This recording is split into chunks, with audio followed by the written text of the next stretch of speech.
Selamat berjumpa kembali di Agung Channel. Dalam channel ini kita akan membicarakan mengenai beasiswa LPDP dan beasiswa-beasiswa yang lain. Dan dalam kesempatan kali ini kita akan mencoba mengkaji beasiswa LPDP 2023. Nah, meskipun hingga saat ini belum ada informasi resmi dari pihak LPDP, tapi saya mendapatkan informasi bahwa kira-kira LPDP akan dibuka pada bulan Januari ini.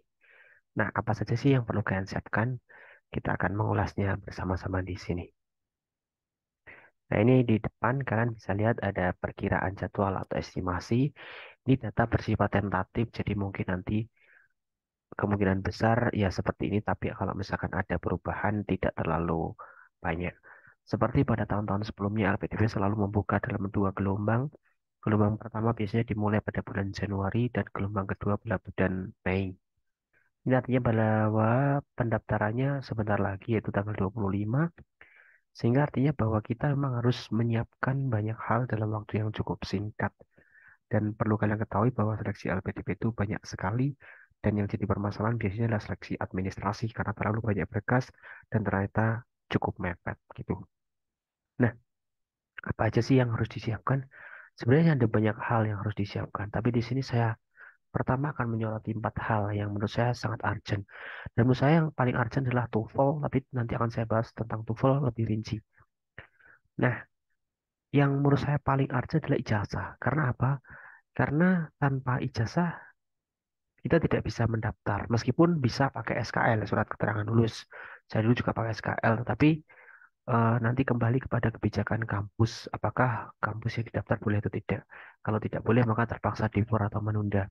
Tetapi kalau LPDP, SKL diperbolehkan. Tetapi dalam hal ini maksudnya harus lulus dan jangan lupa kita harus menyiapkan transkrip nilai. Kemudian yang tidak kalah pentingnya adalah letter of acceptment. Jadi LPDP sampai sekarang tetap membuka dua jalur, yaitu jalur yang sudah diterima di kampus yang punya LOE sama yang tidak punya LOE. Dan keduanya punya plus minusnya masing-masing. Nah, terserah kalian, kalian mau pakai LOE atau tidak.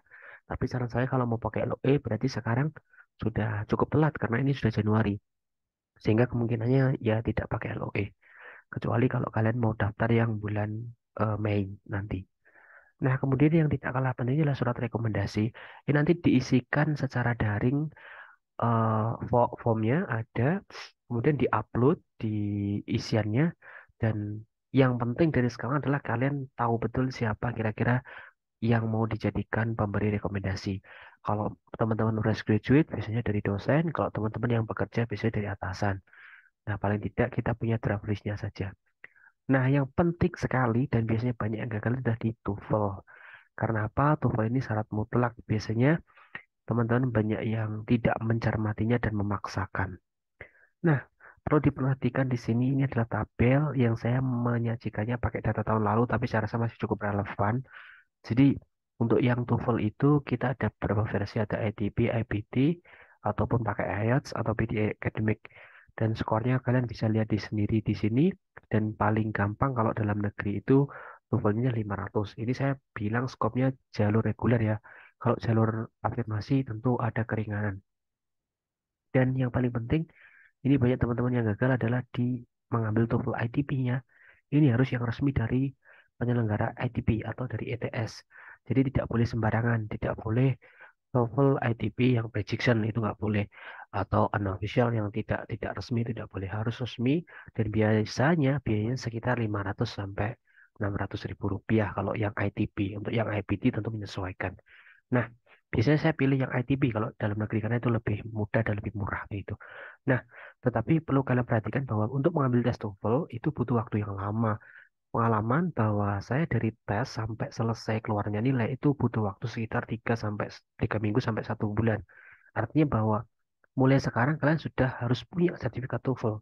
Kalau belum segera tes sekarang karena tidak bisa di data itu tidak bisa. Kita harus butuh waktu yang cukup panjang untuk mendapatkan sertifikat TOEFL. Nah, itu yang paling penting. Kemudian ada beberapa hal lain yang perlu kita perhatikan, yaitu yang pertama adalah personal statement.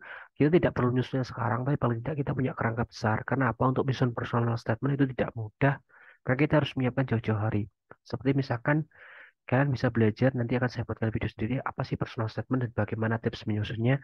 Tapi gambaran singkatnya adalah personal statement adalah pernyataan tentang diri Anda. Sebenarnya siapa sih diri Anda? Paling tidak kita bisa menjelaskan secara singkat dan lugas begitu. Kemudian yang rencana kontribusi itu adalah sebuah rencana yang konstruktivis bagaimana nanti kalau kita sudah menjadi award di LPDP dan sudah lulus dari studi yang kita inginkan. Dan untuk teman-teman yang mau disertasi atau yang S3 itu harus menyusun proposal penelitian. Nah, selain itu saya akan coba tampilkan borang apa saja sih yang harus dibutuhkan di sini, hingga kalian bisa memperkirakan. Jadi ada banyak sekali ya.